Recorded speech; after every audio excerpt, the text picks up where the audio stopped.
What's going on, everybody? It's your boy C-Zar with C-Zar Gets Crypto, and we are talking about Jesus Coin today. I'd like to give a shout out to George, Jesus Outlaws, for hosting the Testimonial Tuesdays. I was unable to make it today. I ate a lot of tacos today, man. I did a Taco Tuesday challenge trying to eat 35 tacos, and I ate 32. Long story short, I had a food coma. I fell asleep, and I woke up about 30 minutes ago, which is well past the time of the Testimonial Tuesday, but I don't normally take naps in the daytime, man. It's not my style. I think they're a waste of time, but I couldn't help it this time. I couldn't help it. So unfortunately, I missed the Testimonial on Tuesday. But without any further ado, let's get into this. Let's do some technical analysis. Looking at this here, the reason I have this line drawn right here is because this is on Poloniex. It is Jesus Coin. Low volume exchange, low volume crypto, right? Very small market cap. The rules of technical analysis will apply to this, but they are a little bit more flexible than they would be for your average coin or crypto, right? And to a degree, it can be pinpoint accurate, but to a degree, it can also have wiggle room. It's a little bit more malleable than something with like a multi-hundred billion dollar market cap would be, or even a multi-billion dollar market cap. But looking at this thing, that's why I drew that line there on a closing basis. I find with stuff like this, it's better to take it from the closing basis. I think that this ascending triangle here looks a lot more clean than it would if I had it all the way up here. But if you want to draw it that way, go ahead and draw it that way. But I just think this makes more sense to me. Less volume, less liquidity equals smaller order books. It's easier to shoot past the areas of significance that you might have found resistance on.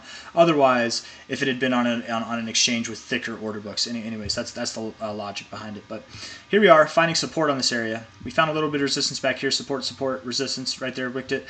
I think that this line is a little bit significant. Not only that, but if we take this from a low point here to a high point, it also is the 618. It comes actually very well in line with the 618, so the golden retracement itself. We've seen quite the massive sell-off, and there's a reason for this, you guys. It's not just your average sell-off. There actually is a reason, and this is one of the few times where the media, the reason that the media gives you is actually accurate. This is what they call a black swan event. And for most crypto, what I'm about to tell you, this is not a black swan event for. For most crypto, this isn't a big deal. But Poloniex was hacked. $100 million stolen from Poloniex crypto exchange. And the reason I'm using this is because I was trying to find the list of coins that got stolen, and in that list of coins is the Lord and Savior himself, Jesus. And our Jesus coin was stolen and instantly given back to us. Instantly given back. They stole it up here and they gave it all back. They gave it all back, man. But that is one of the coins from a meaningful amount of Jesus coin, right? So I'm sure when they say meaningful amount, I'm sure that they are essentially each above mentioned cryptocurrency had over $100,000 worth of tokens stolen. So, and especially with the recent pump up, I bet it's more than $100,000, man. That could have been very well multiple hundreds of thousands, if not even $1 million in Jesus coins could have been. Because if you're assuming Poloniex owns Jesus coin, I would assume they didn't buy it up here. Right, they listed it down here, which means they at least got prices here, if not lower, right? So they're in the green. They were in the green by the time this happened, right? If it said at least 100,000. Let's say they bought it at this low, which they didn't. They had their Jesus coins way lower than that. But let's say they got it in there. That's at least $600,000 off of their own readings, let alone what was actually the price on CoinGecko. Those tacos are getting to me, man. But $500,000, likely more than that, stolen in Jesus coin. Actually, that'd be almost $700,000, but I would think more, probably $1 million or more stolen in Jesus coin, and that's why we saw this drop. Now, again, Poloniex is not the biggest exchange; they don't have a lot of volume, but for Jesus coin, it's the biggest exchange that holds Jesus coin. Jesus coin is traded mainly on decentralized exchanges, so when the biggest exchange that holds it gets hacked, this is some big shit, man. And this is the kind of event that takes place and it doesn't care about technical analysis. Technical, yes, we were at like a double top area. It makes sense to a lot of different degrees. If you take this top here and you go to this low, it's actually right at the 1618. There are a lot of things that could be construed as that being a top from a technical perspective. But all in all, from this like low to high period here, when we broke out of this month-long consolidation phase that we were in, right here, like this whole like little consolidation area, this like ascending triangle that we were in, when we broke out of that, the expected move would have been something a lot greater than what we got. I think that genuinely, guys, if this hack did not happen, unfortunately, Jesus Coin would have set new all-time highs. We probably would have seen prices literally all the way up at this 1272, if not higher. Probably by now, like honestly, probably by now. With the trajectory that we were doing with the breakout, everything, all the momentum was there. But this hack, it's a black swan event, right? But not for all of crypto. That's why you're not going to hear like anybody call this a black swan event, because Poloniex getting hacked is not really that big of a deal in the grand scheme of things. It's a very small exchange in crypto, but no hack is a good hack, and for Jesus Coin, again, this is a big deal. This is a very big deal, and that's why I think we're seeing these repercussions. On the bright side, you guys, I think this is giving us all an opportunity. These hackers, as sad as it is that they prevented us from seeing new all-time highs, they've given us a second chance at buying prices lower. Back at the areas below these wicks here, back at the top areas of resistance down here, right at the 618 classic retracement zone, an area that we're holding support at right now. And I think, looking at the price here, we're at 7089. We're basically at the 9. Having a positive reaction after this black swan event. I want to go to another black swan event. I'll come right back to this in a second. But BTC USD index. You guys remember the? Oh man, I might go to a different one. I've got some stuff for something else here. You guys remember this drop right here? You remember what that was? That was the COVID-19 drop, the economic shutdown of the United States and the world. Where we had like the global shutdown on almost every country, right?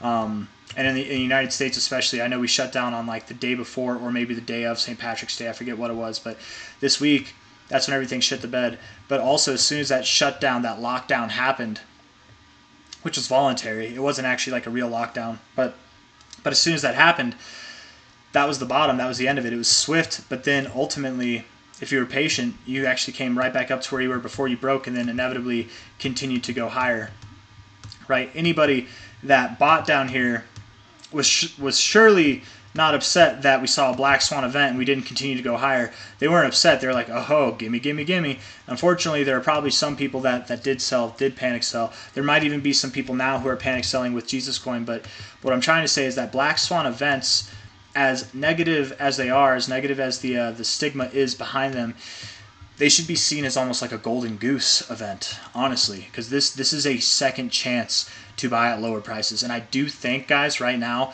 is a prime opportunity to buy. I don't think that Jesus Coin is something that you should throw all your eggs in, right? Don't throw all your eggs in one basket, but Jesus Coin itself is a very low market cap coin. With that being said, it has immense potential to grow. Like, we're at $14 million market cap. When we were at a $1 million, $2 million market cap, the odds of seeing a 1000x were tremendously higher than they are now.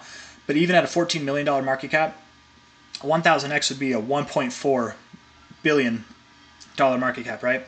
I'm trying to think. Am I wrong? I'm wrong. Because a 10x, it would be 100x. So sorry, it would be a $14 billion market cap would be 1000x. Now that's high. It's very, very high. But it's attainable. It's attainable for any crypto that gains traction, immense traction, and sees popularity, gets listed on big exchanges, and in the midst, at the height of the bull cycle, absolutely, it's completely possible.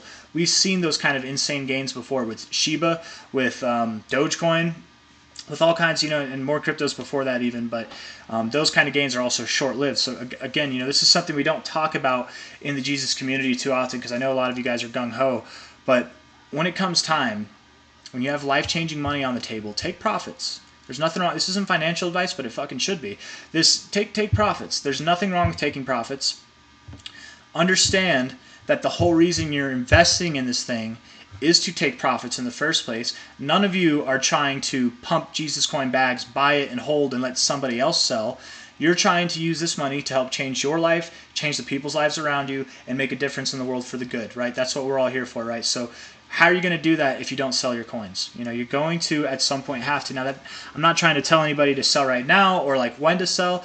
I'm just saying be prepared, because a lot of people, they say that anybody can make profits, but only the professionals take profits, okay? And there's a difference. There's a difference between seeing your portfolio climb in price and actually cashing out in that, okay?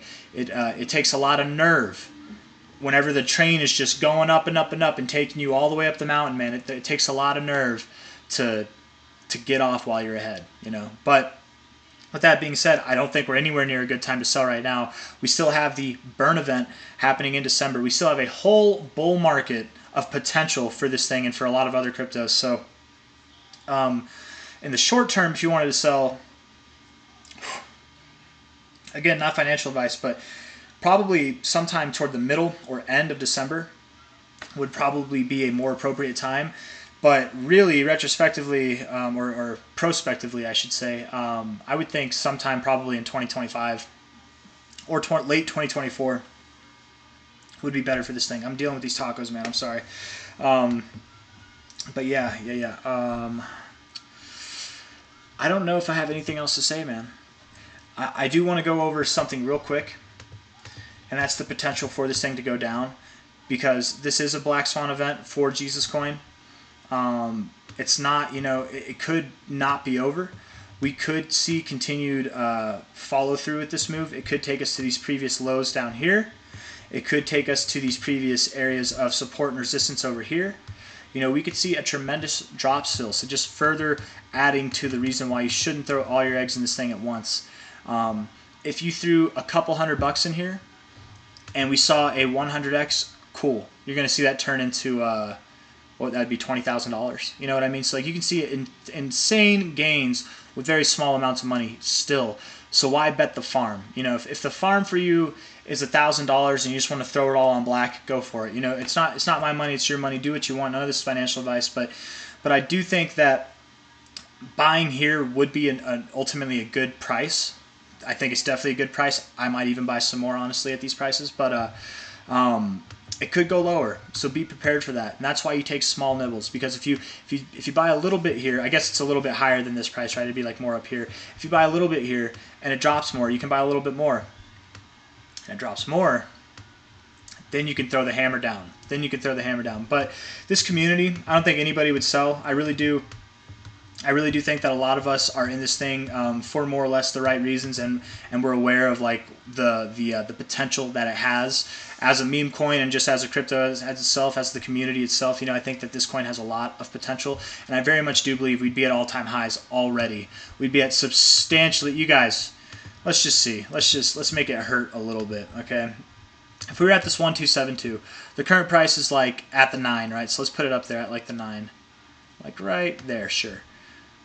We would see prices that were like 4.5 times. That's 345%. But a 1x is the current price. A 2x is a 100% gain. So 300 is actually a 4x. So we'd see prices 4 times higher. You can look at your portfolio and imagine 4 times higher. We'd probably see that, or have seen that, if not higher prices by now, if it wasn't for this hack. We had all the momentum, man. We moved up. We consolidated for a month. Beautiful consolidation. High and tight, higher lows, flat top. Broke out of it. Very nice, powerful move. And then just this unfortunate circumstances happened, at a pretty relative area of resistance in itself too. But we're finding support. We're still finding support. Look at this. Oh, man. We're at the 6.9 of this overall one. And then from this low to high, we're at the 6.18. That all comes in line. Like we're at a pretty significant area of support right now, you guys. So at least on Poloniex, the real price again being a little bit higher than that. So I really do think this is a decent area to buy. Not financial advice, not a financial advisor, but I might throw a couple hundred more into this thing, or like some just like extra money I got on the side. I'm not trying to bet the farm on this thing. I'm not trying to put a whole lot of money in this, but I have started with a small amount, and it has grown to a pretty decent size. Oof. And I think this would be a good opportunity to add to that stack to allow the potential maximum that you could see grow. And I still do think, you guys, that by the end of this year, Jesus Coin is going to be at new all-time highs. I think that we will see prices that are, let's see, anywhere from 6 zeros and a 4 to 5 zeros and a 1. We could see prices anywhere in this range, this expected range, by the end of the year. But right now, crypto's a little bit uncertain. There are a lot of coins that kind of look bearish right now, like they want to have a pullback. November in itself is notorious, especially the year before the Bitcoin halving is notorious in crypto for dramatic drops. If you haven't seen my reasons for that, my what's the word I'm looking for believing that, if you go down, you scroll down to my videos. I know I have a lot of videos, man. Damn, it's already on the second page. This video here, Bitcoin November analysis or altcoins are in trouble. Either of those videos will explain why I think that November is going to be a month where we see a significant drop across the board for cryptos. With that being said, Jesus Coin might have already had its drop. It's holding support at a significant area. It had its Black Swan event. Like, how much worse could it get? You know, and I say that, but like, it could get worse. It could go all the way down here, but that's why, again, you don't throw all your money in at these prices. It's good to DCA. It's good to be patient. And at the end of the day, man, you could throw all your money in right here. It could go all the way up to the heavens, and then you'll still be like, man, why didn't I sell my car? I have a guitar that I never play. Why didn't I sell that? Why not? You're always going to wish you put more money in the things that went up that went up high, right? That did well for you. So just be grateful, be happy, just trust that the amount of money that you put in is what it's meant to be. And hopefully, you guys, you know, I'm getting a little bit sidetracked here, but hopefully things are good. I do kind of expect this to be a low point, but again, November is notorious for these drops, and for most crypto, the drop is just getting started. So Jesus Coin could get swept up in that, but it's also a low enough cap coin. It's also just experienced a pretty dramatic drop. It could go off and do its own things. There will be cryptos that do its own things too, so just be aware. But I am probably going to buy a little bit more Jesus Coin at these prices. That's my plan. So anyways, I'm going to end it there. I feel like I'm repeating myself. I've said enough. It's an unfortunate circumstance what happened. I really think that we'd see a lot higher prices right now, but that's the cards we were dealt, man. And really what it is it's just a blessing. It's an opportunity to buy at lower prices, at a previous area of resistance, now potentially turning into support. And yeah, I'm repeating myself again. So take care. Have a good night, good day, wherever you are, and I'll see you guys on the next one. Bye-bye.